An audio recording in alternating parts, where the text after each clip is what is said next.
नमस्कार साथियों। तो पुनः एक बार हम लोग आ रहे हैं competition plus online YouTube channel के प्लेटफॉर्म पर। जैसा कि आपको पहले से विदित है कि हिंदी स्वरों का वर्गीकरण, यहाँ हम लोग जो भी वीडियो देख रहे हैं ना, उसको पूरा जरूर देखें। क्यों?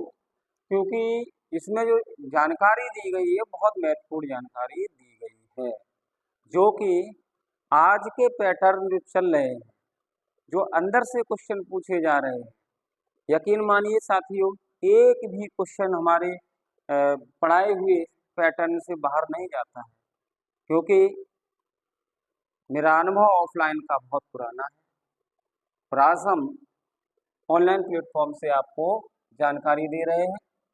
तो चैनल पर अगर हमारे नए हैं, नए देख रहे हैं, कहाँ से देख रहे हैं, कमेंट में ये जरूर लिख के भेजना कि हम फला जगह से देख रहे हैं। साथ ही साथ जो आपकी LT ग्रेड का एग्ज़ाम है उसमें हिंदी आने वाली है। यहाँ UP SSC जो पैट करा रहा उसमें हिंदी आने वाली है। उत्तर प्रदेश पुलिस, लेखपाल, ये सारे जो भी मैंने नाम लिए एग्ज़ाम्स के, सारे एग्ज़ाम्स में हिंदी एक बहुत महत्वपूर्ण आपका जो सिलेक्शन में महत्वपूर्ण योगदान देती है। तो साथियों बड़े ध्यान से पढ़िएगा, बहुत ही इम्पोर्टेंट जानकारी है। तो हिंदी स्वरों का वर्गीकरण आधारी जानकारी कोई भी पढ़ा देता है, यहाँ बहुत महत्वपूर्ण जानकारी आपको मिलने वाली है। तो वीडियो को अंत तक जरूर देखें। यहाँ देखिएगा, स्वरों का वर्गीकरण। स्वरों का जो वर्गीकरण है बच्चों, वो 7 तरह से किया गया है। नंबर 1 हम लोग पढ़ने वाले हैं कि नंबर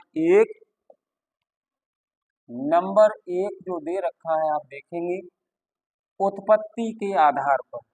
उत्पत्ति के आधार पर मूल स्वर और संधि स्वर। मूल स्वर को मैंने बताया था ह्रस्व स्वर भी कहते हैं, पिछला वीडियो देख लीजिएगा। मूल स्वर को ह्रस्व स्वर भी कहते हैं और इसको लघु स्वर भी कहते हैं, इसको एक मात्रिक स्वर भी कहते हैं। तो यहाँ आप देखेंगे इसकी मात्रा का जो प्रतीक चिन्ह होता है ये लघु प्रतीक चिन्ह है, इसको लघु प्रतीक चिन्ह कहते हैं। यहाँ संधि स्वर जो भी है, इनका जो प्रतीक चिन्ह होता है ये गुरु का प्रतीक चिन्ह है। इन्हें संधि स्वरों को गुरु स्वर भी कहा जाता है। और गुरु स्वर का जो प्रतीक चिन्ह है वो आपको सामने मैंने दिखा दिया है। होते कौन कौन है ये भी आपको पता होगा, पिछले वीडियो में आपने देखा था कि जो मूल स्वर है इनकी संख्या मैंने बताई थी 4, और वो 4 थे कौन कौन से? इसमें थे आ, ई, उ और ऋ। यहाँ कौन कौन से थे? तो संधि स्वर में बच्चा कौन कौन से थे आपने देखा होगा। आ, तो इसके साथ में आ मिल जाए तो बन जाता है ये आ। लघु लघु से दीर्घ बन गया तो ये संधि स्वर हो गया। ऐसे ही बच्चे ई के साथ ई मिल जाता है, बन जाता है ई। और ऊ के साथ में बच्चा ऊ मिल जाएगा तो बनेगा ऊ। ये दीर्घ स्वर बन जाते हैं। दीर्घ को मैंने बताया कि गुरु स्वर भी कहते हैं। इसके साथ ही साथ ये संधि स्वर हो जाती है। इसके साथ ही साथ आगे हम देखेंगे कि अगर आ के साथ में ई का मेल हो जाए तो ये बन जाता है अपना ए। और आ के साथ में चाहे छोटा हो या बड़ा हो, अगर मिल जाता है ए तो बन जाता है यहाँ आई। और आ के साथ में अगर मिलता है यहाँ ऊ तो बन जाता है यहाँ पर ओ। और आ के साथ में बेटा जब ओ मिल जाएगा तो यहाँ बन जाएगा भैया औ।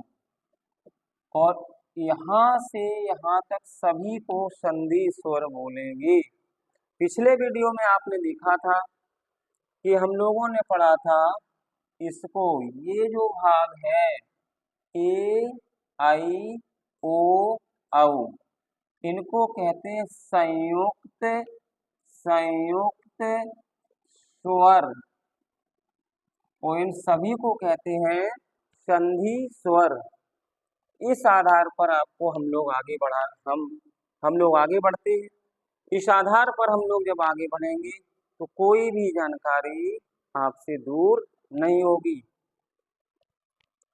नंबर 2 देखिए बच्चा, नंबर 2 प्यारे छात्रों, नंबर 2 में लिखा है मैंने उच्चारण के आधार पर। तो उच्चारण के आधार पर दीर्घ में ह्रस्व, दीर्घ, संयुक्त और प्लुत, ऐसे भी पूछ लेते।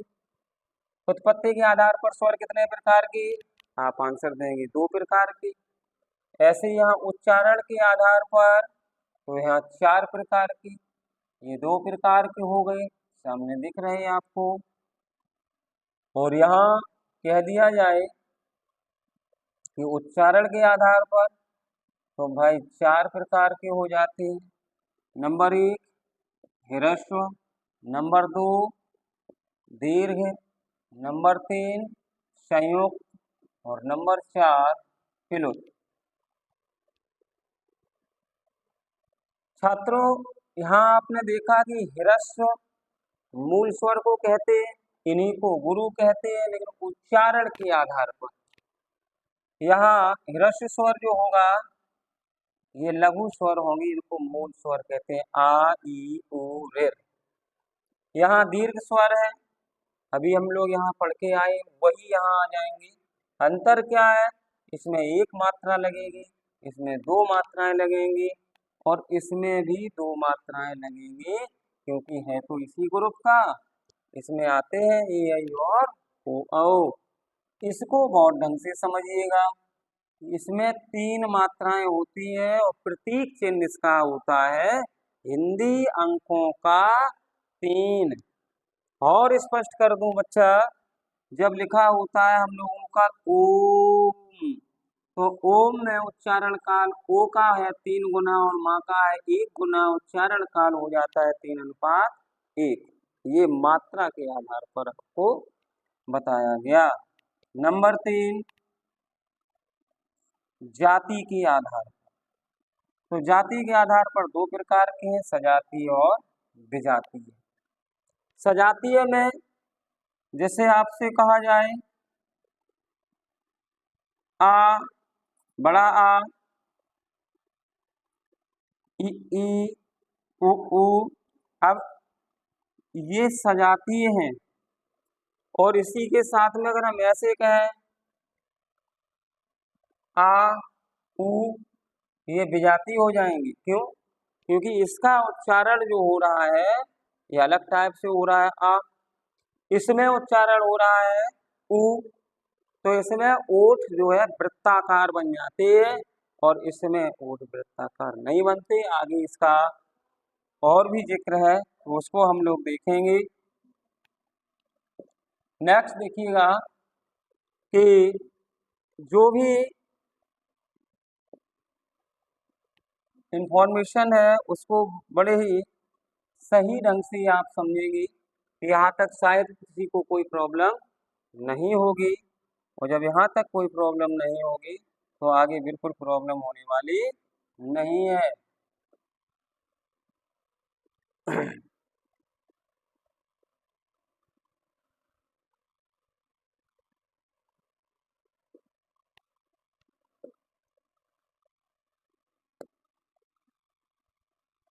नंबर 4 देखिए, नंबर 4 जो नंबर 4 है जीव के स्थान के आधार पर। जो हम उन लोगों का जीव होता है ना, इसके किस स्थान से उच्चारण जो हो रहा है वो जीव के किस हिस्से से हो रहा है, वो यहाँ समझाया गया। तो पूछा जाए जीव के उच्चारण के आधार पर 3 प्रकार के स्वर हैं, अग्र स्वर, मध्य स्वर, पश्च स्वर। अग्र मीन्स जीव का अगला हिस्सा, जीव का अगला हिस्सा, और मध्य मीन्स बीच का भाग, और पश्च माने जीव का मूल आधार जो होता है पीछे का भाग। उस आधार पर यहाँ पर 3 प्रकार के स्वर होते हैं बच्चों। अग्र स्वर में देखिए ई और ए आई, यहाँ बड़ा अच्छे ढंग से सीख लो, एक बार सही ढंग से सीख लो और नोट्स बना लो, स्क्रीनशॉट ले लो। उसके पश्चात आपको जो जानकारी होगी बहुत अच्छी जानकारी हो जाएगी। मध्य स्वर में केवल आ आता है। जब हम लोग आ का उच्चारण करते हैं तो जिह्वा का बीच का हिस्सा थोड़ा कंपन करता है तो आ उच्चारित हो जाता है। आ महसूस करेंगे, आ छोटा आ। तो वही यहाँ मध्य में आता है। शेष जो भी आपके रह जाते हैं आ, उ, ओ, औ, ये पश्च भाग से, आ पीछे से आई, और उ ये भी अंदर से आई पीछे हिस्से से, ओ औ जो साउंड निकलेगा वो पीछे से निकलना, इसलिए इसको पश्च क्या कहा गया? अग्र, अग्र स्वर, मध्य स्वर, पश्च स्वर, सबके बाद में स्वर जोड़ लीजिएगा। नंबर 5, हवा के मुख या नाक से निकलने के आधार पर। जब भी हम लोग कोई स्वर उच्चारण करते हैं तो जब हम लोग कोई बातचीत करते हैं तो उसमें स्वर भी होगा, व्यंजन भी होगा, मिक्सचर हो जाता है और ये हम लोग अच्छे से बोलते हैं। तो वो वही बात हम यहाँ समझा रहे हैं, उसको समझिएगा। हवा के मुख या नाक से निकलने के आधार पर जब कोई स्वर उच्चारित करें और हवा निकले मुख से तो वो एक अलग ग्रुप हो गया, और नाक से निकले तो वो एक अलग ग्रुप हो जाता है। जब हम लोग उच्चारण करते हैं और वायु मुख से निकले तो उसे कहते हैं निर्नुनासिक। समझ लीजिएगा, निर्नुनासिक अर्थात कोई भी स्वर है आ, ई, ओ, इस तरीके से जो भी स्वर है अपने सभी का अगर जिक्र किया जाए तो सबके सब स्वर निर्नुनासिक। लेकिन जो आगे दिया है अनुनासिक, अर्थात अनुनासिक का भाव समझिएगा। अनुनासिक जो नाक के स्वर से उच्चारित हो रहे हो उनको हम अनुनासिक कहेंगे। जैसे इस पर हम लोग लिख लें, ये हो गया अंग। जब हम अंग कहते हैं तो अंग, अंग ऐसे हाथ लगा के देखिएगा, अंग मुख से कोई वायु नहीं निकली तो बेटा कहाँ से निकली? नाक से निकली। जब नाक से निकली तो निश्चित रूप से इस पर कोई भी जैसे आ या आ, अब इसमें क्या अंतर है? इससे तो निकलेगी अंग और इससे खींचेगी लेकिन है कैसे? अनुनासिक है। नंबर 6 पर पहुंचिए। तो यहाँ जो भी जानकारी हम दे रहे हैं आपको ऑथेंटिक जानकारी दे रहे हैं, अपना अनुभव शेयर कर रहे हैं, तो बने रहिए वीडियो में अंत तक। यहाँ देखेंगे ओष्ठों के स्थिति के आधार पर जब हम लोग कोई स्वर उच्चारण करते हैं तो हमारे ओठ भी इसमें सहयोगी होते हैं। जब ओठ सहयोगी होते हैं तो उनका भी एक स्थान ले लिया कि ओष्ठों की स्थिति के आधार पर। तो एक तो हो जाते हैं भैया वृत्तमुखी और दूसरे हो जाते हैं आवृत्तमुखी। वृत्तमुखी किसे कहते हैं? तो ये 2 प्रकार के हो गए। यहाँ ये आपके 2 प्रकार के हो गए, जरूर नोट करिएगा। अब जीव यहाँ देखिए ओष्ठों की स्थिति के आधार पर वृत्तमुखी। जब भी हम कोई स्वर बोलते हैं तो हमारे ओठ उसमें सहयोगी होते हैं, जैसे उ ऊ, ओ औ। उ को बोलिएगा, बोल के देख लीजिए, व्रत बन जाता है ओठों से, जैसे उ ऊ, ओठ ऐसे होने लगते हैं। तो उ ऊ कैसे हुए? व्रतमुखी। ओ औ कैसा हुआ? व्रतमुखी। अव्रतमुखी जिसके उच्चारण में ओठों से व्रत नहीं बनता है, तो वो क्या होंगे? वो होंगे अव्रतमुखी।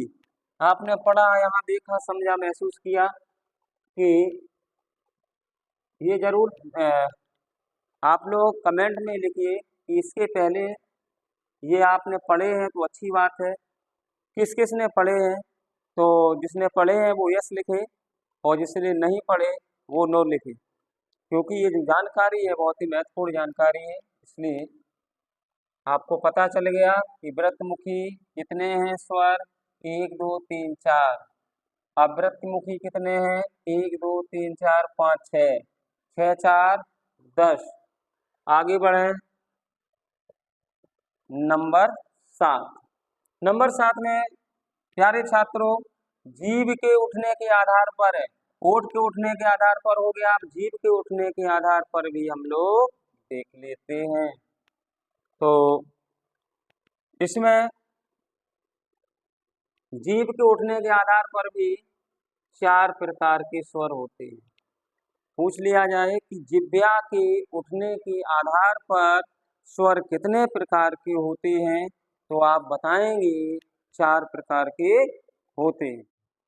नंबर 1 संवृत स्वर, नंबर 2 विवृत स्वर, नंबर 3 अर्ध संवृत स्वर, और नंबर 4 अर्ध विवृत स्वर।